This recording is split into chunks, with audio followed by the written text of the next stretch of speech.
बघता बघता 1942 साल आलं आणि 1942 सालाला त्या धोंडीराम पाटलाचा बाप मरण पावला। आई बापा वाचून हे लेकरू पोरकं झालं। बघता बघता 1941 साल गेलं, 42 साल गेलं, 1943 सालाला हे पती पत्नी बरोबर आहे। पण विचार करता पाहायला गेलं तर त्या धोंडीराम पाटलाच्या घरामध्ये गरिबी आहे महाराज।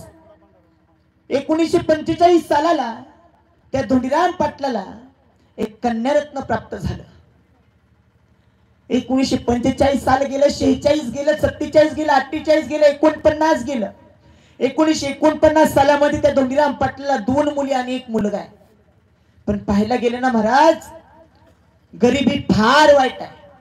ज्यावेळी तुमच्या खिशामध्ये लाख रुपये असतात त्यावेळी लाख देणारे तुम्हाला लाख भेटतील, पण ज्यावेळी तुमच्या खिशामध्ये रुपया नसेल ना महाराज, जवळची लोक सुद्धा तुम्हाला तोंड दाखवणार नाहीत। याचं नाव गरिबी आहे। तशी वेळ त्या धोंडीराम पाटलावरती आलती। घरामध्ये खायला अन्नाचा कण नाही, आला दिवस सारखा चाललाय।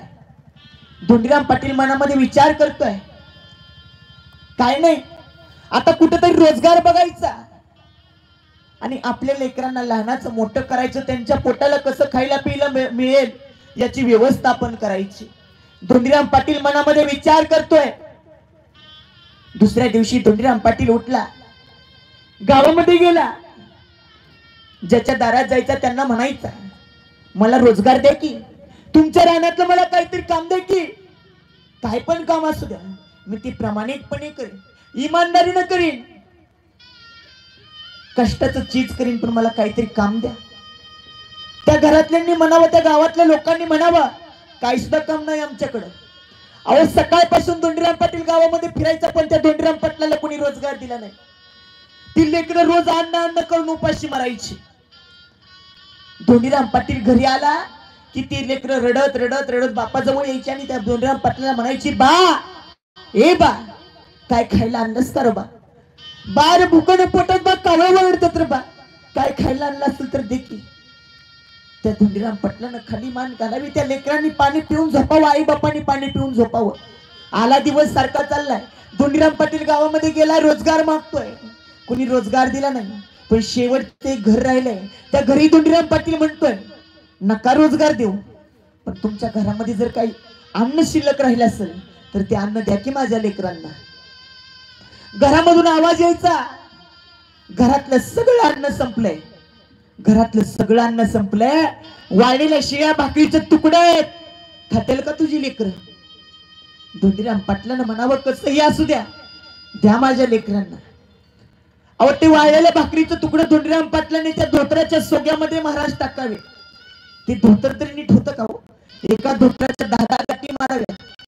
त्या फाटलेल्या धोतरामध्ये वाळलेल्या भाकरीचं तुकडं घेतलं, धोंडीराम पाटील घरी आला, लेकरं पळत आली, त्या लेकरांजवळ वाळलेल्या भाकरीचं तुकडं दिलं नाही बा, ते तुकडं त्या लेकरांच्या आईने घेतलं, जर्मनच्या ताटामध्ये पाणी होतं, त्यामध्ये हळद टाकली, मीठ टाकलं, तर वाळलेल्या भाकरीचं तुकडं पाण्यामध्ये भिजायला टाकलं महाराज, ते वाळलेल्या भाकरीचं तुकडं त्या लेकरांनी खाल्लं।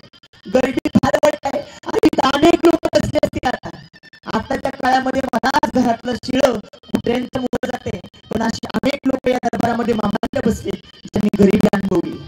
एक टाइम तुम्हाला सुद्धा खायला अन्न असायचं, पण एक टाइम नसायचं। म्हातारी पण साहित्य महाराज अजूनही तशी वेळ त्या धोंडीराम पाटलावर होती, त्याच्या लेकरांवर होती नाही बा। आला दिवस सारखा चाललाय। एक दिवशी तर वास लागलेला भात त्या धोंडीराम पाटलाला एका घरामधून दिला, वास लागलेला भात त्या लेकरांनी खाल्ला महाराज। एवढी गरिबी वाईट असावी तो। आला दिवस सारखा चाललाय, बघता बघता दिवाळीचा सण जवळ आला होता। धोंडीराम पाटील आपल्या बायकोला म्हणतो, मी काय देवाचं एवढं पाप केलं होतं, आणि देवाचं एवढं पाप केलं होतं, माझ्या वाट्याला तर गरिबी होतीच, माझ्या लेकरांच्या वाट्याला सुद्धा गरिबी आली तर